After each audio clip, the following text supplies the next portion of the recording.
Well, if I'm here, you know what I'm here for. It's about God's children, people you pray for in Liberia, and help to go to school. And I'm going to tell you a little bit about my last trip uh, from February 14 until March 5th, 6th. Uh, it was a wonderful one. Landed in Liberia at 11 p.m. on Tuesday night, the 15th. And protocol for Liberia is you have to take a COVID test at the airport before you get out. But nobody ever flung that test. Everybody passed because you need to go. Well, so we did that. By the time we got from the airport, it was like 1 a.m. Because you take the test, you got to wait for your result. And when you have close to 150 or so people on the flight, and they all have to take a test, it takes forever. But by Wednesday, we were in the city, we were off and running. We had to purchase about 120 bags of cement. I don't know how heavy they are. It's about 100 plus pounds each. And then send them up country. We have two school construction that is going on. So when I go, I take funding and then we buy the materials and so forth. So we did that on Wednesday. Thursday, they had a national conference for the Lutheran Church in Liberia where they have all the leaders and some pastors from all over Liberia were assembling in Monrovia. So they asked me to be a part of it. So Thursday evening and Friday I was with them. And then Saturday morning we head up country. Remember there was a team that was supposed to go with me, and we chartered a Cessna 208, but I alone cannot fly on that, so we had to change a plan that I'd have to take public transportation to get to the rural area because I cannot pay that much money for just I alone to fly on the flight. So I went with a young man, the pastor's son, so we took that 300-400-mile trip, and God helped us to get there. And one of the main reasons why I was going to Liberia in the rural area was to have a workshop, a sewing workshop. I know nothing about sewing, but God provided everything we needed.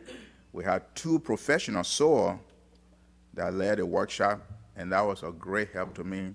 We had 18 teachers and other, not teachers, 18 students that came to learn how to sew. So I can't call them teachers. They are teachers in our schools, but they were students to learn how to sew. And I was one of those students that learned how to sew too. And by the second day, they were sewing stuff.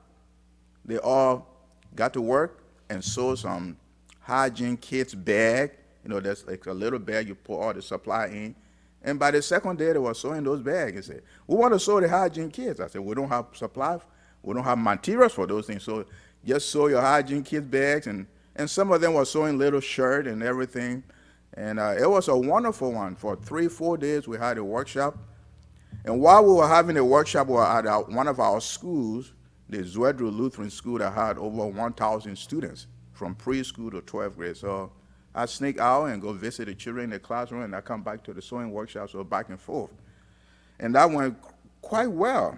There were 5 schools that were represented, and those 5 schools learned how to sew.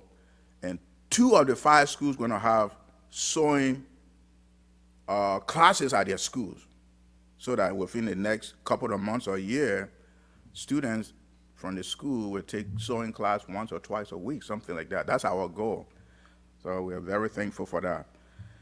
While we do that, I also had to visit other schools and work on the well project. Right now we have 3 wells that are going on. 2 are almost completed. Not completed, but 2 are already down to water level. They are even drawing water from those wells now, but they're using the old-fashioned way, put a rope on the bucket and lower it in. But from now until mid-April, we'll have hand pumps on those wells, and that's a blessing.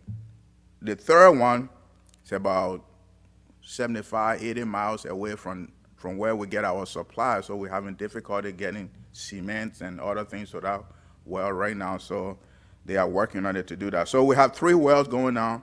Hopefully we'll start a 4th one pretty soon, because the rainy season starts by the end of April. May it starts raining, and once it starts raining, you don't dig a well because you go 5 feet and you hit water, and you don't want that. And then when dry season comes, in one day the water goes dry because the well is not deep enough. So we have to get the fourth one going before the rainy season hits. I also had the opportunity to meet with the teachers and the principal in the rural area, and that was a blessing. And one of the things that I did, usually I do this, but this time was I had over 17 Muslim kids that met with me to ask me questions. You pray for them with your financial support. They're able to go to our school free, and they wanted to ask me some questions. I wanted to talk to them to tell me how they're doing. One of the things that I saw in the past few years is this. At our high school, when the Muslim kids graduate, I don't see them again. So I asked them question where, and they said, well, we get married when we graduate. So there was a particular girl 2 years ago, 3 years ago, that was in 11th grade, 12th grade. Now she disappeared. So I tried to ask, and they said, she gone to Guinea. I said, you got Liberia, you got Guinea, it's another country next door. I said, why? Well, her parent gave her away in the marriage, and that's where she lives now. So these kids were very kind of not confused, but they were telling me, I want to be this one. So when I get in 12th grade and graduate, I'm afraid, or they'll explain to me, I want to be a nurse, I want to be this, but I'm afraid that when I graduate, the chances of my parent giving me out into marriage is high. So how can I do that?